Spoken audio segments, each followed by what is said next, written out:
ব্রাহ্মণ আর ছাগল। একদিন এক ব্রাহ্মণ পাশের গ্রাম থেকে ফিরছিলেন।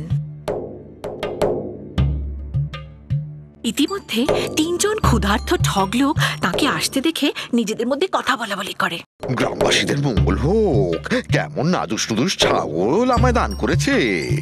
বাবা, কেমন মোটা সোটা ছাগল। আজ ভোজ খাওয়ার পালা। কিছু একটা মতলব বেঁধে এই ছাগলটাকে পেতেই হবে।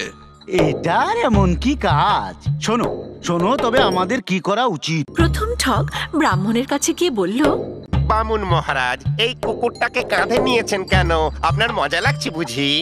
মূর্খ বোকা কোথাকার, কুকুর আর ছাগলের তফাৎটাও বোঝো না নাকি? হ্যাঁ, আরে মশাই, রেগে যাচ্ছেন কেন? আপনার ভালো লাগলে আমার কি বলার থাকতে পারে? এমন তো নয় যে আমি ভুল দেখছি। না না, এটা তো ছাগলই। হ্যাঁ, কিছু দূর যেতেই দ্বিতীয় ঠগ তাকে ধরল। বামুন ঠাকুর, আপনার ওই মরা বাছুরটা ভীষণই সুন্দর, কিন্তু ওটাকে কাঁধে চড়িয়ে ঘুরে বেড়ানো আপনাকে শোভা দেয় না। আপনি একজন ব্রাহ্মণ। তুমি একটা অন্ধ নাকি? হ্যাঁ, দেখতে পাচ্ছ না এটা একটা জ্যান্ত ছাগল, বাছুর নয়। রেগে যাবেন না, ক্ষমা করুন, হয়তো এটা আমারই ভুল।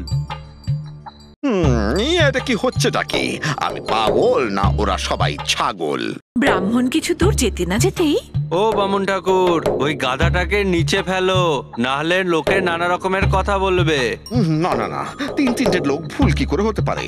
নিশ্চয়ই এটা ছাগল নয়, এটা কোনো মায়াবী ভূত। গ্রামবাসীরা আমার সঙ্গে ভালো ঠাট্টা করেছে।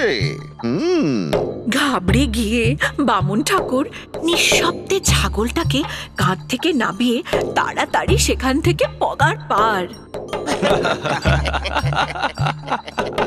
ব্রাহ্মণ ওখান থেকে যাওয়া মাত্রই তিনটি ঠগ ওই ছাগলটাকে মেরে রান্না করে খেয়ে ফেলল।